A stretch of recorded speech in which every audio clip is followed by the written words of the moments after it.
ও পটুয়াখালীর মানুষ, তাহলে সর্বদা আল্লাহর উপরে পূর্ণাঙ্গ খুশি থাকা লাগবে। আইয়ুব নবীকে আল্লাহ রাব্বুল আলামিন এবার 3 নাম্বার পরীক্ষার সম্মুখীন করে দিলেন। ওই থেকে একটা মারাত্মক ভয়ঙ্কর একটা ভাইরাস নামক একটা বাতাস চলে আসলো আইয়ুব নবীর শরীরে। আইয়ুব নবীর নাকের ছিদ্র দিয়ে এই ভাইরাস বাতাসটা তার শরীরের ভিতরে প্রবেশ করলো।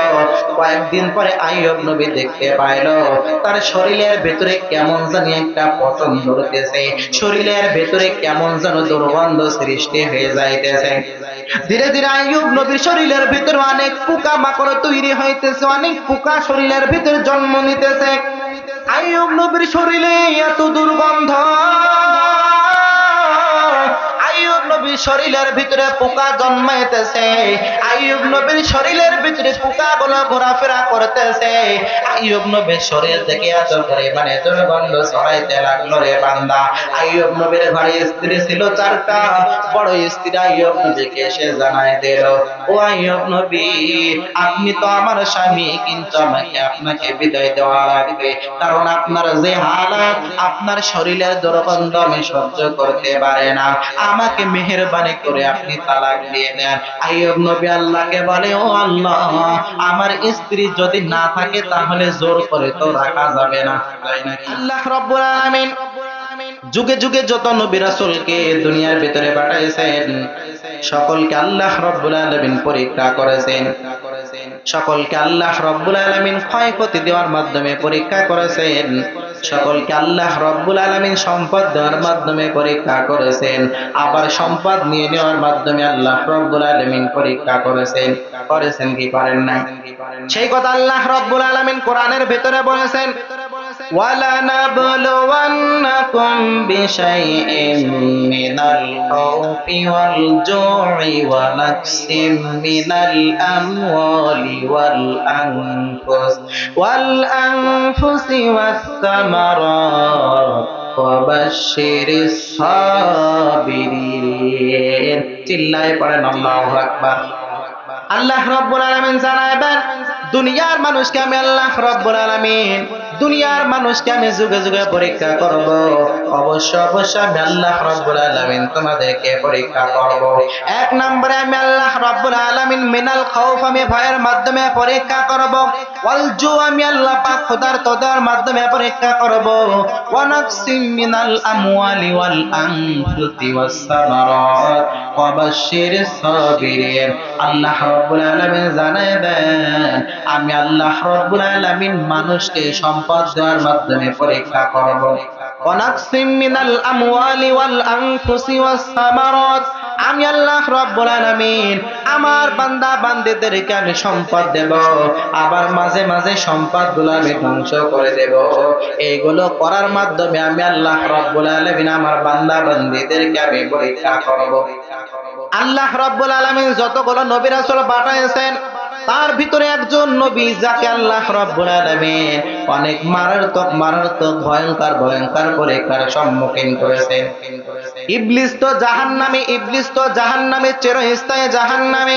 ইবলিস একদিন আল্লাহ রাব্বুল আলামিনকে প্রশ্ন করলেন, আল্লাহ, আপনার প্রিয় হাবিব পয়গম্বর আইয়ুব আলাইহিস সালাতু ওয়াস সালাম, তাকে আপনি অনেক সম্পদ দিয়েছেন, তাকে আপনি অনেক রাজত্ব দিয়েছেন, অনেক ক্ষমতার চেয়ার দান করেছেন। আপনার প্রিয় হাবিব আইয়ুব, তাকে আপনি অনেক সম্পদ দান করেছেন, অনেক নিয়ামত আপনি তাকে দান করেছেন, যার কারণে সে আপনাকে ডাকে, সে আপনার ইবাদত বন্দেগী করে। আপনি যদি তাকে সম্পদ না দান করতেন, তাহলে আইয়ুব নবী কখনো আপনার শুকরিয়া আদায় করত না। নাউজুবিল্লাহ পড়বেন না। আইয়ুব নবীকে আপনি অনেক সম্পদ দিয়েছেন, যার কারণে আইয়ুব নবী আপনি আল্লাহকে ডাকে।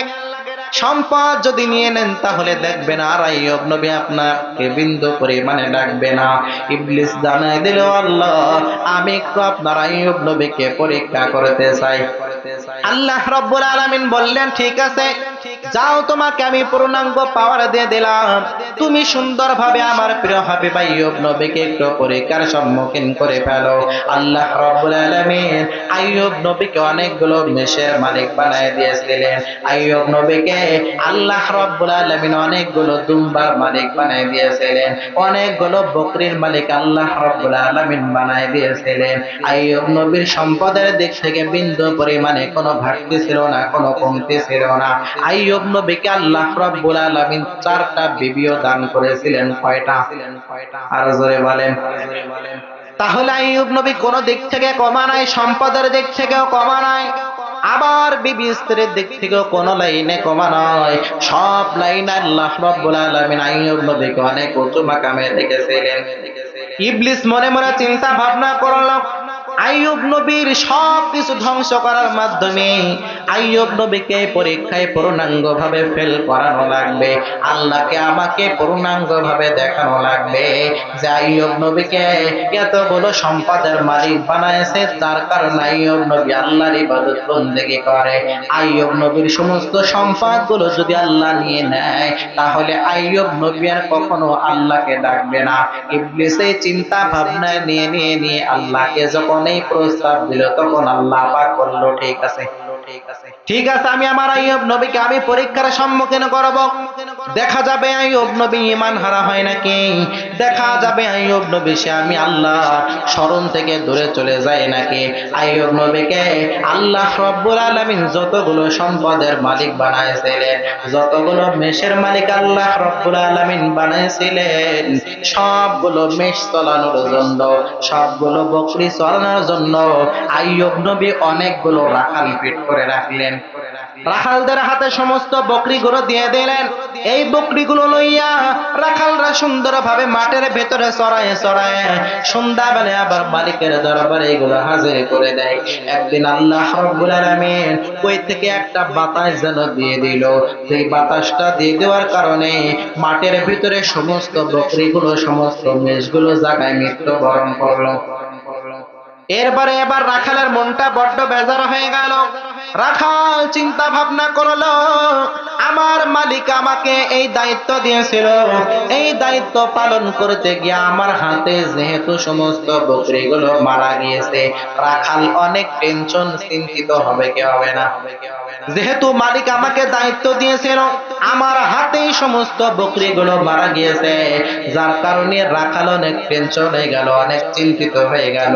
রাখাল এবার মন বেজার করিয়া এবার আইয়ুব নবীর দরবারে হাজির হয়ে গেল। আইয়ুব নবীর সামনে হাজির হওয়ার পরে জানাইবেন, ও আইয়ুব নবী, আপনি আমাকে যে দায়িত্ব দিয়েছিলেন, যত মেষের মালিক আল্লাহ রাব্বুল আলামিন আপনাকে বানাইছিল, যত বকরির দায়িত্ব আমাকে দান করেছিলেন, সমস্ত বকরিগুলো কই থেকে একটা বাতাস আসার মাধ্যমে সবগুলো তো মারা গেল। আইয়ুব নবী শুনে কান্নাকাটি করে না, আইয়ুব নবী শুনে মন বেজার করে না, কিন্তু রাখালের চোখ দিয়ে পানি টলমল করতেছে। আইয়ুব নবী বার রাখালকে ডাকতে জানাইবেন, ও আমার রাখাল, বিন্দু পরিমাণে কোনো চিন্তা করার দরকার নাই, কোনো টেনশন তোমার করার দরকার নাই, কারণ আমার আল্লাহ রাব্বুল আলামিন আমাকে এই সম্পদগুলো দান করেছিল। যে আল্লাহ পাক সম্পদগুলো দান করেছে, ওই আল্লাহ আবার চাইলেও সম্পদগুলো নিয়ে নিতে পারে কি পারে না। সুতরাং এখানে কোনো টেনশন করা যাবে না, কোনো চিন্তিত হওয়ার কোনো প্রয়োজন নাই। যে আল্লাহ আমাকে এত সম্পদ দান করেছেন, যে আল্লাহ আপনাকে সুন্দর আবাদ ফসল দান করেছে, ওই আল্লাহ তো আবার নিয়ে চলে গিয়েছে। সুতরাং আমি মন বেজার করবো কেন, আমি মন খারাপ করবো কেন? এরকম চিন্তা ভাবনা আমাদের ভেতরে ঢোকানোর দরকার আছে না নাই?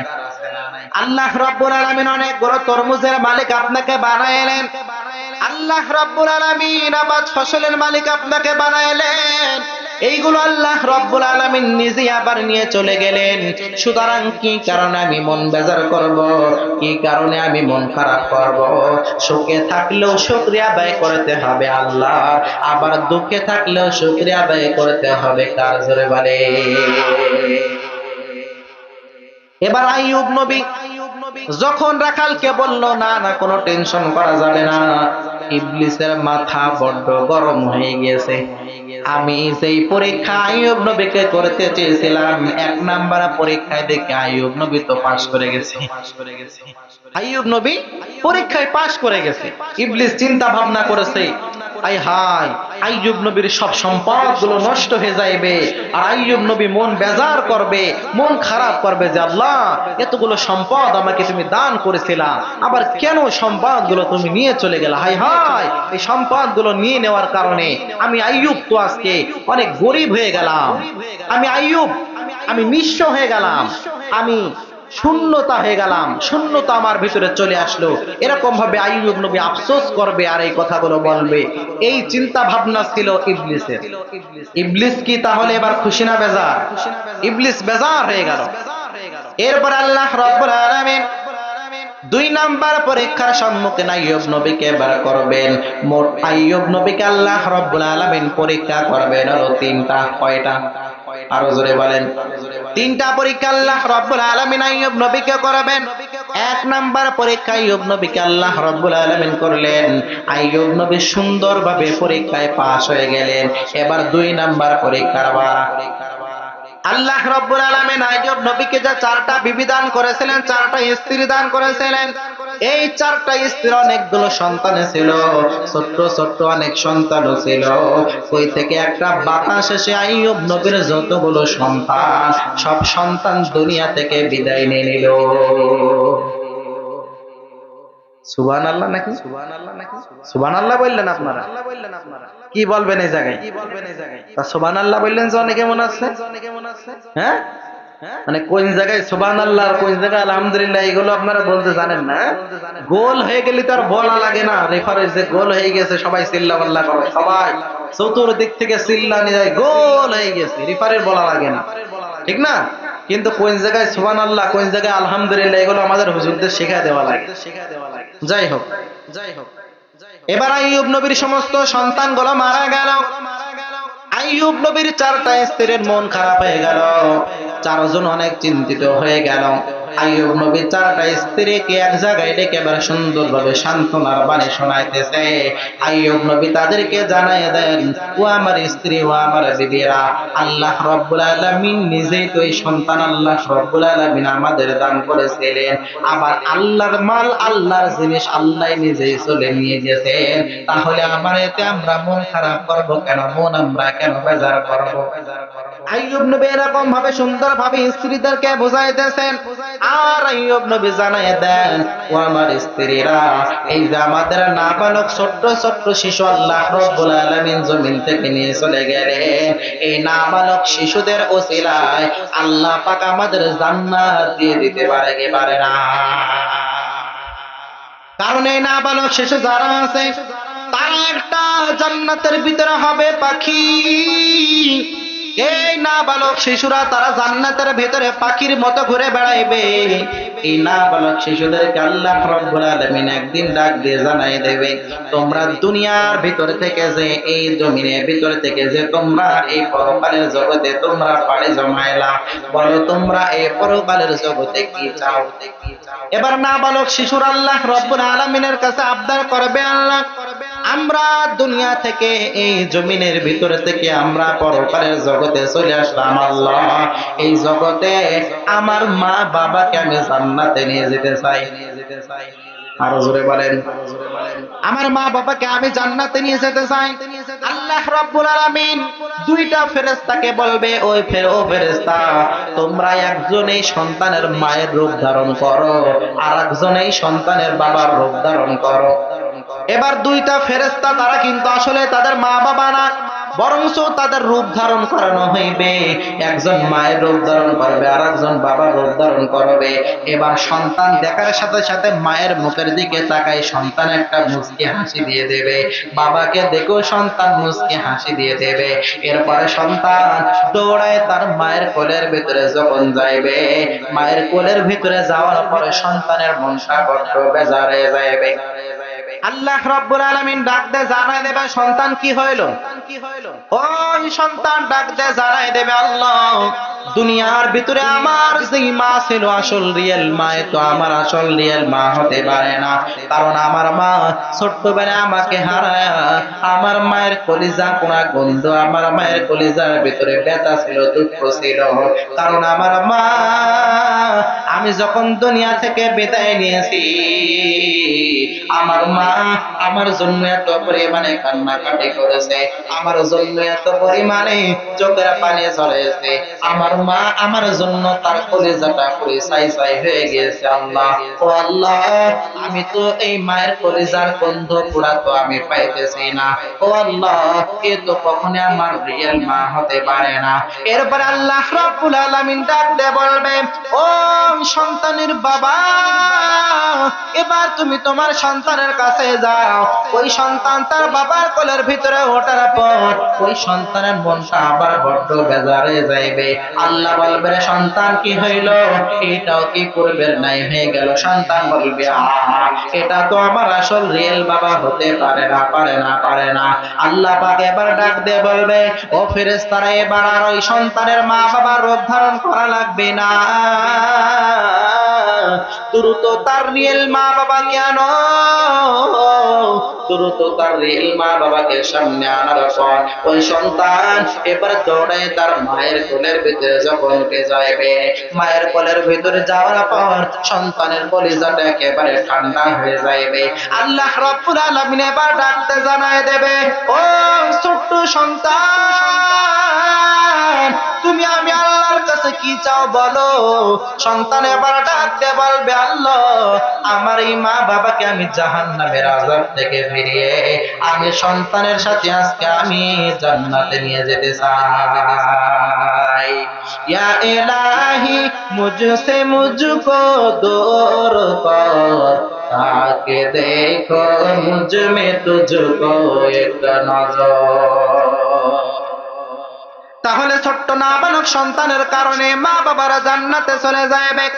আল্লাহ রাব্বুল আলামিন পবিত্র কালামুল মাজিদের ভিতরে সুন্দরভাবে জানায় দেন, লা তুলহিকুম আমওয়ালুকুম ওয়ালা আওলাদুকুম আন যিকরিল্লাহ ওয়া মান ইয়াফআল যালিকা ফাউলাইকা হুমুল খাসিরুন।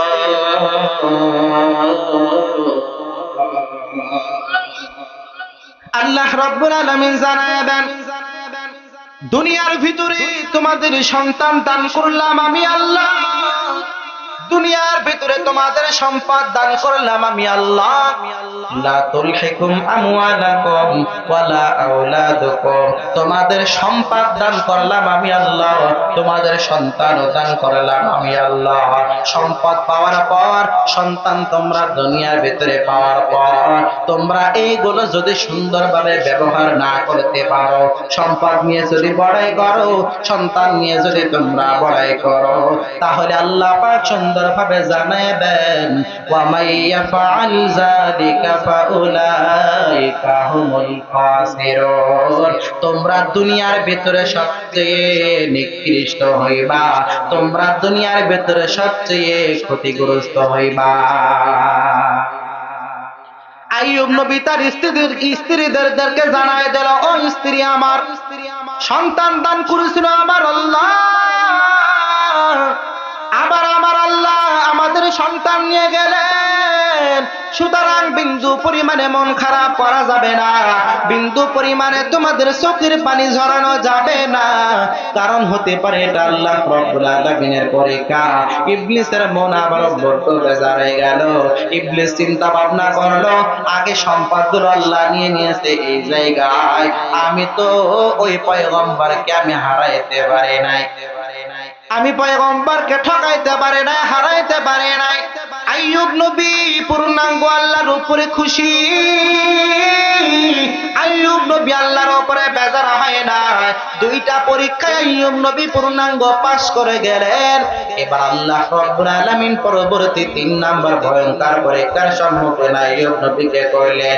আইয়ুব নবী 1 নম্বরে সমস্ত সম্পদগুলো হারা হয়ে গেল, 2 নম্বরে সমস্ত সন্তানগুলো হারা হয়ে গেল, তারপরও আইয়ুব নবী বিন্দু পরিমাণে ভেঙে পড়ে নাই, বরং আল্লাহর উপর আগেও যেমন খুশি ছিল, সবকিছু হারানোর পরও ঠিক তেমন খুশি রয়েছে। এরকম বিপদের সম্মুখীন যদি আমরা হয়ে যাই, তাহলে আমাদেরও আল্লাহর উপরে খুশি থাকার দরকার আছে না? ও পটুয়াখালীর মানুষ, তাহলে সর্বদা আল্লাহর উপরে পূর্ণাঙ্গ খুশি থাকা লাগবে। আইয়ুব নবীকে আল্লাহ রাব্বুল আলামিন এবার 3 নাম্বার পরীক্ষার সম্মুখীন করে দিলেন। ওই থেকে একটা মারাত্মক ভয়ঙ্কর একটা ভাইরাস নামক একটা বাতাস চলে আসলো আইয়ুব নবীর শরীরে। আইয়ুব নবীর নাকের ছিদ্র দিয়ে এই ভাইরাস বাতাসটা তার শরীরের ভিতরে প্রবেশ করলো। কয়েকদিন পরে আইয়ুব নবী দেখতে পাইলো তার শরীরের ভিতরে কেমন জানি একটা পতন ধরতেছে, শরীরের ভিতরে কেমন যেন দুর্গন্ধ সৃষ্টি হয়ে যাইতেছে। ধীরে ধীরে আইয়ুব নবীর শরীরের ভিতরে অনেক পোকা মাকড় তৈরি হইতেছে, অনেক পোকা শরীরের ভিতরে জন্ম নিতেছে। আইয়ুব নবীর শরীরে এত দুর্গন্ধ, আইয়ুব নবীর শরীরের ভিতরে পোকা জন্মাইতেছে, আইয়ুব নবীর শরীরের ভিতরে পোকাগুলো ঘোরাফেরা করতেছে। আইয়ুব নবীর শরীর থেকে এত পরিমাণে দুর্গন্ধ ছড়াইতে লাগলো রে বান্দা। আইয়ুব নবীর ঘরে স্ত্রী ছিল 4টা, বড় স্ত্রী আইয়ুব নবীকে এসে জানায় দিল, ও আইয়ুব নবী, আপনি তো আমার স্বামী, কিন্তু আমাকে আপনাকে বিদায় দেওয়া লাগবে, কারণ আপনার যে হালাত, আপনার শরীরের দুর্গন্ধ আমি সহ্য করতে পারি না, আমাকে মেহেরবানি করে আপনি তালাক দিয়ে দেন। আইয়ুব নবী আল্লাহকে বলে, ও আল্লাহ, আমার স্ত্রী যদি না থাকে তাহলে জোর করে তো রাখা যাবে না, তাই নাকি? জোর করে রাখা যাবে না, যার কারণে আইয়ুব নবী প্রথম স্ত্রীকে তালাক দিয়ে বিদায় দিয়ে দিলেন। এরপরে 2 নাম্বার স্ত্রী আইয়ুব নবীর সামনে হাজির। আইয়ুব নবীকে সে জানায় দেন, ও আইয়ুব নবী, ও স্বামী আমার, আপনার শরীরের দুর্গন্ধ পচাই পোকামাকড় গুলো আমার দেখা সম্ভব হইতেছে না, কারণ আপনার শরীর দিয়ে এত পরিমাণে বাজে দুর্গন্ধ আমি স্ত্রীর দ্বারা সম্ভব না, দ্রুত আপনি আমাকে একটু মুক্তির ব্যবস্থা করে দেন, দ্রুত আপনার প্রথম স্ত্রীর নিয়ে আমাকে আপনি তালাকের ব্যবস্থা করে দেন। আইয়ুব নবী আবার দ্বিতীয় স্ত্রীকেও তালাক দিয়ে দিল। এরপরে 3য় নাম্বার স্ত্রী আইয়ুব নবীর সামনে এসে জানায় দিল, ও স্বামী আমার আইয়ুব নবী, আপনার পূর্ণাঙ্গ 2টা স্ত্রীর মতো আমাকে আপনি বিদায় দিয়ে দেন, কারণ আপনার শরীরের দুর্গন্ধ আমি বিন্দু পরিমাণে সহ্য করতে পারতেছি না। আইয়ুব নবী কি করবে, অসহায়ের মতো 3টা স্ত্রীকে পূর্ণাঙ্গভাবে বিদায় দিয়ে দিলেন। এবার 4র্থ স্ত্রীও আইয়ুব নবীর সামনে চলে আসলো। আইয়ুব নবীর সামনে আসার পর ওই বিবি রহিমা আইয়ুব নবীর স্ত্রী আসার পর আইয়ুব নবীকে ডাক দিয়ে বলে, পয়গম্বর, আপনার স্ত্রী ছিল 4টা, 3টা স্ত্রী আপনার থেকে বিদায় নিয়ে নিয়েছে, কিন্তু আমি বিবি রহিমা আপনার থেকে বিন্দু পরিমাণে আমি বিদায় নিতে চাই না, কারণ আমার দুনিয়া লাগবে না, আমার পরকাল লাগবে, আমার জান্নাত লাগবে। আল্লাহ যদি আমাকে ডাক দিয়ে বলে, রহিমা, তোকে আমি দুনিয়ার মধ্যে ছিলাম, বল তুই জান্নাত চাও না জাহান্নাম চাও, আমি বিবি রহিমা তো ওই দিন বলবো, আল্লাহ আমি জান্নাতে যেতে চাই। আমার আল্লাহ যদি ডাক দিয়ে বলে, বিবি রহিমা, কিসের বদলে জান্নাত চাও বলো, আমি ওই দিন আমার আল্লাহকে ডাক দিয়ে বলবো, আল্লাহ গো, আমি জান্নাত যে আমি পাইবো, আমি দুনিয়াতে তেমন আমল করতে পারি না, আপনার প্রিয় হাবিব আপনার পয়গম্বর আমার স্বামী আইয়ুব নবীর অসহায় অবস্থায় আমি তার পাশে ছিলাম, বিপদের সময় তার পাশে ছিলাম, সে যখন মারাত্মক অসুস্থ হয়েছিল আমি তার খেদমতে পূর্ণাঙ্গ নিয়োজিত ছিলাম। এরপরে বিবি রহিমা আইয়ুব নবীকে জানায় দিল, ও পয়গম্বর স্বামী আমার, আপনাকে কোনো চিন্তা করার দরকার নয়, আপনি আজকে অসহায় হয়েছেন, আপনার 3টা স্ত্রী আপনার থেকে বিদায় নিয়েছে, কিন্তু আমি বিবি রহিমা, আমি কেমন করে আপনার থেকে বিদায় নিব, কারণ আপনি আমার সুখেও পাশে ছিলেন, আবার দুঃখেও আমার পাশে ছিলেন, আপনার যে 3টা স্ত্রী আপনার থেকে বিদায় নিয়েছে তাদেরও আপনি সুখের সময় পাশে ছিলেন, ছিলেন, আবার দুপুরের সময় পাশে ছিলেন, কিন্তু তারা স্বার্থপরের মতো আপনি যখন তাদেরকে সুন্দরভাবে ভরণ পোষণ দিতে পারতেছেন না, যখন সুন্দরভাবে দিতেন তখন তারা আপনার পাগল ছিল, এখন দিতে পারতেছেন না, স্বার্থপরের মতো তারা আপনার থেকে বিদায় নিয়ে নিয়েছে। ও স্বামী আমার, কিন্তু আমি বিবি রহিমা বিদায় নিতে পারি না। আমি আপনার খেদমত করে করে করে দুনিয়া থেকে আমি বিদায় নিতে চাই। আইয়ুব নবীর শরীরে ধীরে ধীরে আরো পোকামাকড় গুলো আরো বাড়তে থাকতেছে। আইয়ুব নবীর শরীরে এত দুর্গন্ধ, আইয়ুব নবীর শরীরে দুর্গন্ধ গুলো ধীরে ধীরে এবার এলাকার ভিতরে ছড়ানো আরম্ভ হয়ে গেল। এলাকার মানুষ এবার সকলে এই বিবি রহিমাকে এবার ডাক দিয়ে জানায় দেয়, ও আইয়ুব নবীর স্ত্রী, দ্রুত তোমার স্বামীকে এখান থেকে কোথাও সরাই নিয়ে যাও, কারণ আমরা পরিবেশ দূষিত হইতেছে, পরিবেশ দূষণ হইতেছে, বায়ু দূষণ হইতেছে, আমরা গন্ধের কারণে, আমরা বাজে দুর্গন্ধের কারণে সমাজের ভিতরে থাকতে পারতেছি না। ওই বিবি রহিমা এবার এলাকার মানুষকে ডাক দিয়ে পারে, ও এলাকার মানুষ, আমার স্বামীকে নিয়ে আমি কোথায় যাব, আমার স্বামীকে নিয়ে আমি কোথায় অবস্থান করব, কোথায় আমি আমার স্বামীকে নিয়ে আমি অবস্থান করব। এবার বিবি রহিমা সে চিন্তা ভাবনা করলো, আমার স্বামী মারাত্মক অসুস্থ, আমার স্বামীকে যেহেতু দূরে কোথাও নিয়ে যাওয়া লাগবে, যেহেতু মানুষজন আইয়ুব নবীর শরীরের কাছে আসছে না, কেউ তো আইয়ুব নবীর শরীরে হাতও দিবে না, আমি বিবি রহিমা আমাকে আমার স্বামীর পূর্ণাঙ্গ খেদমত করা লাগবে।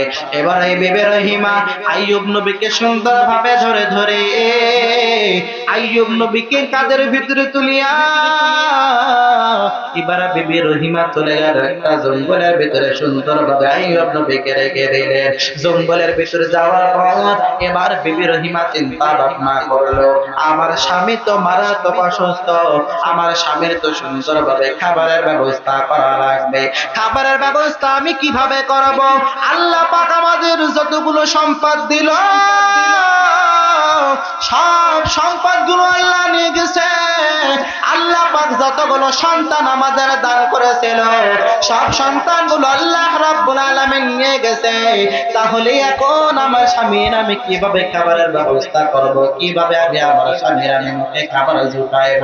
বিবি রহিমা এবার চিন্তা ভাবনা করলো, এই জায়গায় আমাকে বসে থাকলে হবে না, পরের বাড়িতে সুন্দরভাবে আমাকে কাজ করে করে করে করে করে আমার স্বামীর জন্য খাবার উপার্জন আমাকে করা লাগবে।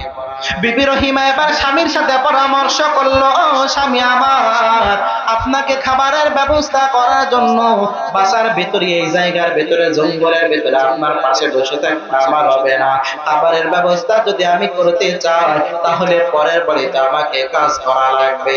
এবার বিবি রহিমা চিন্তা ভাবনা করলেন, বিবি রহিমা এবার চতুর্পাশে এবার যত বাড়ি আছে, যত মহল্লা আছে, দূরে দূরে বিবি রহিমা সুন্দরভাবে চলে গেলেন। সমস্ত মানুষদের বাড়ির সামনে যে যে বলতে লাগলেন, তোমাদের বাড়িতে কোনো কর্ম করার লোক লাগবে নি, তোমাদের বাড়িতে কোনো কর্মচারী লাগবে নি, কোনো কাজের মহিলা, কাজের কোনো মানুষ লাগবে নি। এরকম বলতে বলতে বিবি রহিমা সওদাগরের বাসায় গেল। সওদাগর রে, কোন কাজ করার জন্য তোমার বাসায় লোক লাগবে নি?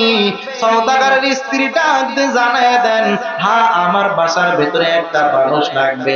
এবার সওদাগরের স্ত্রী ডাকতে জানায় দেন, আপনি কি, আপনার কি পরিচয়? বলে, আমি একজন মুসলিম, আমি একজন মুসলমান, আমি হলো আইয়ুব নবীর স্ত্রী। আল্লাহ পাক আমাদের অনেক সম্পদ দিয়েছিলেন, সম্পদগুলো আল্লাহ রাব্বুল আলামিন আবার নিয়ে চলে গিয়েছেন। আল্লাহ রাব্বুল আলামিন অনেকগুলো সন্তান আমাদের দান করেছিলেন, সব সন্তানগুলো আল্লাহ রাব্বুল আলামিন নিয়ে চলে গেছে। এরপরে সওদাগরের স্ত্রী আইয়ুব নবীর বিবি রহিমা তার আখলাক দেখে, তার কথাবার্তা দেখে, তার নমনীয়তা, তার বিনয় দেখে আইয়ুব নবীর স্ত্রীকে ডাকতে জানায় দেন, আপনার ধর্মের নাম কি? বলে, আমার ধর্মের নাম ইসলাম। সওদাগরের স্ত্রী তো বেঈমান। সওদাগরের স্ত্রী ডাকতে বলে, ও আইয়ুব নবীর বিবি রহিমা, দ্রুত তোমার ধর্ম আমাকে একটু গ্রহণ করায় দাও, তোমার ধর্মটা আমি একটু দ্রুত গ্রহণ করতে চাই। এবার আইয়ুব নবীর বিবি রহিমা সুন্দরভাবে বলতে লাগলেন, বলো লা ইলাহা ইল্লাল্লাহ মুহাম্মাদুর রাসূলুল্লাহ। বিবি রহিমার হাতে এবার কালেমা পড়ে মুসলমান হয়ে গেলেন। সওদাগর কিন্তু জানে না, সওদাগর বাসার ভিতরে আসছে। বিবি রহিমা সওদাগরের বাসার ভিতরে কাজ করে। সওদাগর চিন্তা ভাবনা করলো, এত সুন্দরী বিবি, এত সুন্দরী মহিলা কে হইবে। এবার ইবলিস সমস্ত লাইনে যতগুলো প্রলোভন দিল, যতগুলো পরীক্ষা করলো, সব পরীক্ষায় তো ইবলিস হেরে গেছে, আইয়ুব নবী জিতে গেছে। এরপরে ইবলিস এবার 4 নাম্বার সিস্টেম চিন্তা ভাবনা করলো, কারণ শয়তানের তো শয়তানি বুদ্ধি নাকি, শয়তানি বুদ্ধি।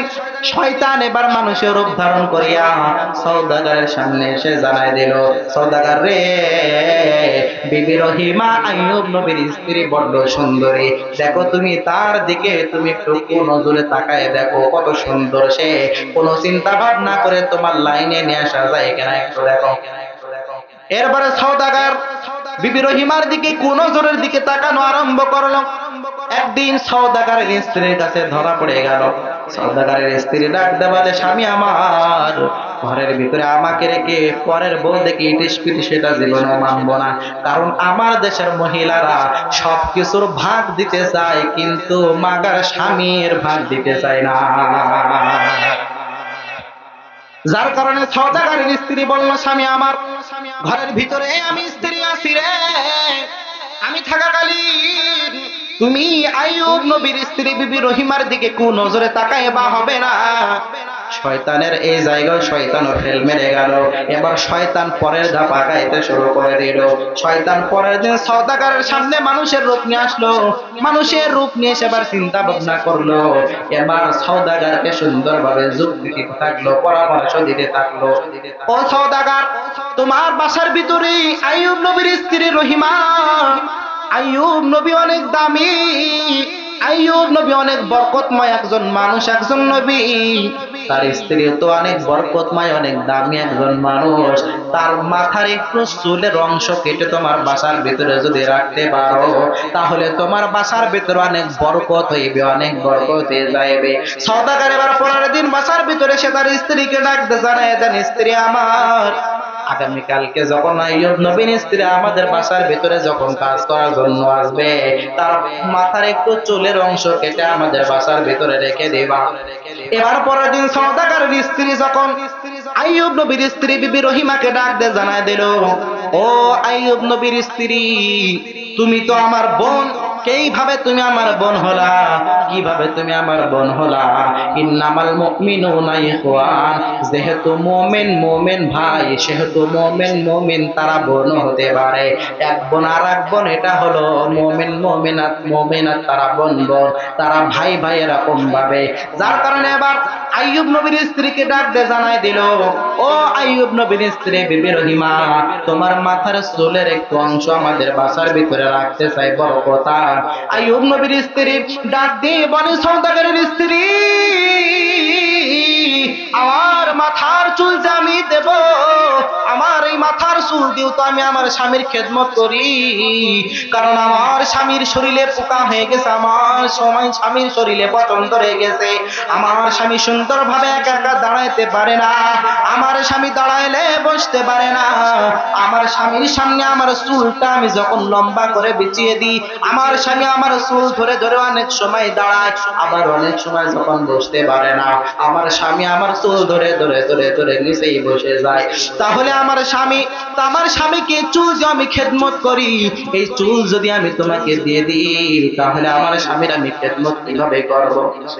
এই জায়গাও কিন্তু ইবলিস হেরে গেল। এবার ইবলিস পরের দিন আবার অন্য একটা মানুষের রূপ ধারণ করে এবার সওদাগরকে বুদ্ধি দিল। সওদাগরকে ডাক দিয়ে জানায় দেন, সওদাগর রে, তুমি বিবি রহিমার বড় বেশি চুলের দরকার নাই, তুমি অল্প একটু সামান্য চুল হলেও যদি তোমার বাসার ভিতরে রাখতে পারো তাহলে বরকতে ভরপুর হয়ে যাইবে। সওদাগর পরের দিন আবার বাজার থেকে সমস্ত কর্ম করে বাজার ভিতরে আসার পর তার স্ত্রীকে ডাক দিয়ে জানাই দিল, ও স্ত্রী আমার, বেশি চুলের দরকার নাই, সামান্য অল্প একটু চুলও যদি রাখতে পারো তাহলে আমাদের বাসায় নাকি বরকতে ভরপুর হয়ে যাইবে। নাউজুবিল্লাহ বলবেন না? শয়তানের তো শয়তানি বুদ্ধি, মনোযোগ আছে তো আপনাদের? ছেড়ে দিই নাকি? অনেক রাত থেকে ছেড়ে দিই। আচ্ছা, এখনই ছেড়ে দেবো। এবার পরের দিন যখন বিবি রহিমা আসছে কর্ম করার জন্য যখন আসছে, এরপরে এবার সওদাগরের স্ত্রী ডাক দিয়ে জানায় দেন, ও আমার বোন, বেশি চুলের দরকার নেই, অল্প একটু চুল হলো তুমি দিয়ে যাও বরকতান হিসেবে। এবার আইয়ুব নবীর স্ত্রী চুলের আগা থেকে অল্প একটু চুল যখন দিয়ে দিল, এরপরে এবার ইবলিস এবার একটা মানুষের রূপ ধারণ করলো। মানুষের রূপ ধারণ করার পর এবার চলে গেল জঙ্গলের ভিতর। আইয়ুব নবী যেই জায়গায় অবস্থান করতেছে, আইয়ুব নবীর সামনে এবার যাওয়ার পর আইয়ুব নবীকে সালাম দিয়ে জানায় দিল, তুমি কে? বলে, আমি আইয়ুব নবী। তোমার এই হালাত কেন? বলে, আমার অনেক সম্পদ ছিল, সব আমার আল্লাহ নিয়ে গেছে। বলে, তুমি কার ভয় করে চলো? বলে, আমি আল্লাহর ভয় করে চলি। তুমি কার গোলাম? বলে, আমি আল্লাহর গোলাম। তুমি কি খাবার দাবার খাও? তোমার রিজিকের ব্যবস্থা কি?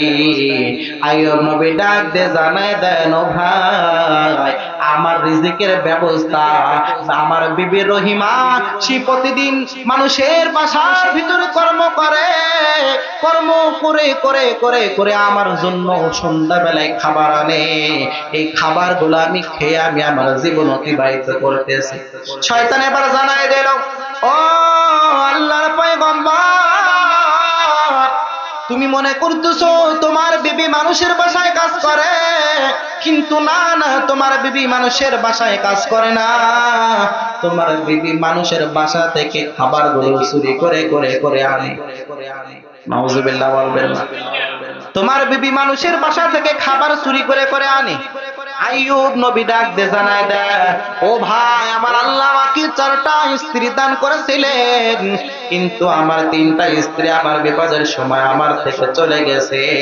আমার বিবি রহিমা আমার বিপদের সময় আমার ছেড়ে চলে যায় নাই। আমার বিবি রহিমা কখনো সে চুরি করে আমার জন্য খাবার আনতে পারে না। এরপরে শয়তান, ও সে শয়তান, আইয়ুব নবী তো জানে না শয়তান, যেহেতু মানুষের সুরত ধারণ করেছে, আইয়ুব নবীকে এবার সুন্দরভাবে বুঝাইতে লাগলো, ও আল্লাহর পয়গম্বর আইয়ুব, আমার কথা যদি আপনার বিশ্বাস না হয় তাহলে আপনি আজকে প্রমাণ পাইবেন। কেমনে পাইব? বলে, আপনার স্ত্রী আজকে এক বাসায় খাবার চুরি করতে গিয়ে ধরা পড়ে গিয়েছে, মাথা থেকে দেখবেন চুল কেটে রেখে দিয়েছে। কথা সত্য না মিথ্যা? কত বড় মিথ্যা, ডাহা মিথ্যা কথা, কত বড় মিথ্যা কথা! দেখেন, বলে কি যে আপনার স্ত্রীর মাথার চুল কেটে রেখে দিয়েছে। এরপর আইয়ুব নবীর স্ত্রী পরের দিন সন্ধ্যাবেলায় স্বামীর সামনে যখন খাবার নিয়ে হাজির হয়ে গিয়েছে, আইয়ুব নবীর মাথা গরম। আইয়ুব নবী ডাক দিয়ে বলে, স্ত্রী আমার, আজকে তোমার পরীক্ষা হবে, তোমার চুল আমি দেখবো। এবার আইয়ুব নবী স্ত্রী তো অবাক, কি ব্যাপার? অন্যদিন প্রতিদিন আমার স্বামীর জন্য আমি খাবার এনে হাজির করি, আমার স্বামী সুন্দরভাবে সেগুলো খায়, আজকে আমার স্বামী এত রাগান্বিত, কারণ কি? এরপরে আইয়ুব নবী বিবি রহিমার চুলগুলো ধরে দেখে, যাওয়ার সময় যতটুক চুল ছিল তার থেকে একটু কাটা। এবার আইয়ুব নবীর মাথা গরম, আইয়ুব নবীর মাথা গরম হয়ে গেছে। তুমি আমার বিবি রহিমা, তুমি এতদিন আমার হারাম খাবার খাওয়াইতেছো, তুমি আমার মানুষের বাসা থেকে খাবার চুরি করে করে এনে খাওয়াও। আজকে থেকে আমি তোমার কোনো খাবার খাবো না, কারণ আমার রব আমাকে দীর্ঘদিন ধরে অসুস্থ রেখেছেন, আমাকে পরীক্ষা করতেছেন, তাই বলে আমি হারাম খাবার খাবো না। আমি যদি আমার রবের কাছে দোয়া করি, আমার রব আমাকে আবার সুস্থ করে দিতে পারে, কিন্তু তুমি যদি আমাকে এরকম হারাম খাবার খাওয়াও তাহলে আমার রব তো আমার দোয়া কবুল করবে না, কারণ হারাম খাবার খাইলে তার দোয়া কবুল হয় না। এরপরে আইয়ুব নবী তার স্ত্রীকে ধমক দিতে লাগলো, তার স্ত্রী এবার চোখের পানি ছেড়ে কান্নাকাটি করতে লাগলেন। আর আল্লাহ রাব্বুল আলামিনকে ডাক দিয়ে জানায় দেয়, ও দয়ার মালিক, আপনি তো জানেন আমি মানুষের বাসায় চুরি করি নাকি আমি কর্ম করি, আজকে আমার কোনো সাক্ষী নাই, কোনো প্রমাণ নাই। বিবি রহিমা চোখের পানি ছেড়ে হাওমা করে কান্নাকাটি করতে লাগলেন। আল্লাহ রাব্বুল আলামিন কেমন একটু মনোযোগ দিয়ে বোঝার চেষ্টা করেন, দুনিয়ার ভিতরে যদি সত্যবাদের সাক্ষী কেউ না থাকে, তার সাক্ষী থাকেন একজন, তিনি কে? এরপর আইয়ুব নবী মারাত্মক অবস্থা। পরের দিন আমার বিবি রহিমা কোথায় গেছে, হঠাৎ করে আল্লাহ রাব্বুল আলামিন জিবরিল আমিনকে পাঠিয়ে দিল আইয়ুব নবীর দরবারে। আইয়ুব নবীর দরবারে পাঠানোর পর আইয়ুব নবী শুয়ে আছে জঙ্গলের ভিতরে। আইয়ুব নবীকে আল্লাহ রাব্বুল আলামিন অর্ডার করলেন জিবরিল আমিনের মাধ্যমে, ও জিবরিল আমিন, আমার নবী আইয়ুবকে বলো পা দিয়ে মাটিতে কয়েকটা বাড়ি দিতে, জোরে জোরে পানিতে বাড়ি দিতে। আইয়ুব নবী তার পা দিয়ে মাটিতে বাড়ি দিতে আরম্ভ করলেন। ওই জায়গা থেকে আমার আল্লাহ কুদরতি ভাবে পানি বাইর হতে শুরু হয়ে গেল। কাদেরে কুদরত দারি বরকামাল, আনতা রব্বি আনতা হাসবি জুল জালাল, তুহি কাদের জলিলুল্লাহ জাহাদার, বহর হালে তুহি মেরা নিকাহার। আমার আল্লাহ চাইলে অসম্ভব জিনিস সম্ভব করতে পারে, কি পারে না? এরপর ওই জায়গা থেকে পানি বাহির হওয়া আরম্ভ হয়ে গেল। আল্লাহ পাক জিবরিল আমিনকে ডাক দিয়ে জানায় দেন, ও জিবরিল আমিন, আমার প্রিয় হাবিব আমার পয়গম্বরকে বলো ওই পানির ভিতরে গোসল করতে, বলো ওই পানি দিয়ে তার সমস্ত শরীরটা ধৌত করতে। ওই পানির ভিতরে আইয়ুব নবী সুন্দরভাবে নেমে গেল। নেমে গিয়ে এবার পানির ভিতরে আইয়ুব নবী সুন্দরভাবে গোসল করে যখন উঠে গেল, এবার আইয়ুব নবীর শরীরে কোনো পোকা নাই, এবার আইয়ুব নবীর শরীরে কোনো দুর্গন্ধ নাই, যেন আইয়ুব নবীর শরীর থেকে জান্নাতি ঘ্রাণ বাইর হইতেছে। এরপর আইয়ুব নবীকে আল্লাহ রাব্বুল আলামিন একটা পাথরের উপরে বসায় রাখলেন। বিবি রহিমা প্রতিদিনের ন্যায় কাজ করতে যায়, প্রতিদিন সন্ধ্যার দিকে স্বামীর দরবারে হাজির হয়। বিবি রহিমা এবার জঙ্গলের ভিতরে এসে দেখে স্বামী যেই জায়গায় প্রতিদিন থাকতো ওই জায়গায় আমার স্বামী নাই, ওই জায়গাটা ফাঁকা পড়ে রয়েছে। বিবি রহিমা চোখের পানি ছেড়ে কান্নাকাটি করা আরম্ভ করে দিলেন। আমার স্বামীকে কি কোনো হিংস্র কোনো প্রাণীতে খেয়ে গিয়েছে, নিয়ে গিয়েছে নাকি খেয়ে ফেলেছে নাকি? এবার বিবি রহিমা চতুর্পাশে দৌড়াদৌড়ি করতে আরম্ভ করে দিলেন। বিবি রহিমা চতুর্পাশে খুঁজতেছে আমার স্বামী কোথায়। বিবি রহিমা খুঁজতে খুঁজতে খুঁজতে খুঁজতে সামনে দেখলো একটা পাথরের উপরে একটা মানুষ বসা আছে। সুবহানাল্লাহ করবেন না? এবার তাকে ডাকতে জানায় দেন, আমার স্বামী আইয়ুব নবী এখানে থাকতো, আমার স্বামী আইয়ুব নবীকে আপনি দেখছেন নি? বিবি রহিমা বলার পরে আইয়ুব নবী মুস্কি মুস্কি হাসে। আইয়ুব নবী মুস্কি মুস্কি হাসতেছে। আর আইয়ুব নবী ডাকতে বলে, তোমার স্বামীর নাম কি? বলে আমার স্বামীর নাম হলো আইয়ুব। বলে আমার নাম হতো আইয়ুব। সুবহানাল্লাহ বলেন। আমার নাম হতো আইয়ুব। বলে কেমনে কি? বলে হ্যাঁ আমি তো সেই আইয়ুব। এবার বিবি রহিমা বলে, আপনি কি আমার সাথে মস্করা করতেছেন? বলে না না, মস্করা করতেছি না। আইয়ুব নবী এবার বিবি রহিমাকে ডাক দিয়ে জানায় দেন, ও বিবি রহিমা, যে আল্লাহ আমাকে সুস্থ থেকে অসুস্থ বানাইছিল ওই আল্লাহ আমাকে আবার পুনরায় সুস্থ বানায় দিছে। তাহলে দেখেন আইয়ুব নবীকে আল্লাহ রাব্বুল আলামিন তিনটা মারাত্মক ভয়ঙ্কর পরীক্ষা করলেন। এক নম্বরে তার সম্পদগুলো আল্লাহ নিয়ে গেলেন, দুই নম্বরে সন্তানগুলো আল্লাহ নিয়ে গেলেন, তিন নম্বরে মারাত্মক রোগে আইয়ুব নবীকে আল্লাহ আক্রান্ত করলেন। আইয়ুব নবী কিন্তু ধৈর্য হারা হয় নাই, বরং আইয়ুব নবী সবর করেছেন, আইয়ুব নবী ধৈর্য ধরেছেন। কারণ আল্লাহ রাব্বুল আলামিন জানায় দেন, ওয়া বাশশিরিস সাবিরিন, আমি আল্লাহ পাক মানুষকে যে পরীক্ষাগুলো করব, ওয়ালা নাবলুওয়ান্নাকুম বিশাইইম মিনাল খাউফ, আমি আল্লাহ পাক আমার বান্দা বান্দীদেরকে ভয়ের মাধ্যমে পরীক্ষা করব। আমি আল্লাহ পাক আমার বান্দা বান্দীদেরকে ক্ষুধার্ত দেওয়ার মাধ্যমে পরীক্ষা করব। যত পরীক্ষা আমি আল্লাহ করব, আমার বান্দা বান্দীরা যদি তাদের ভিতরে ধৈর্যের গুণ রাখে, তাহলে সফলতার দ্বার প্রান্তে পৌঁছায় দেওয়ার দায়িত্ব আমি আল্লাহ।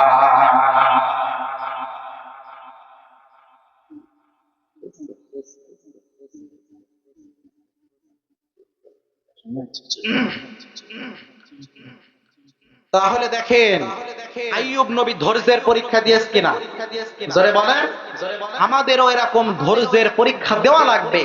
যার ইমানের পাওয়ার বেশি তার কিন্তু পরীক্ষা আসে বেশি।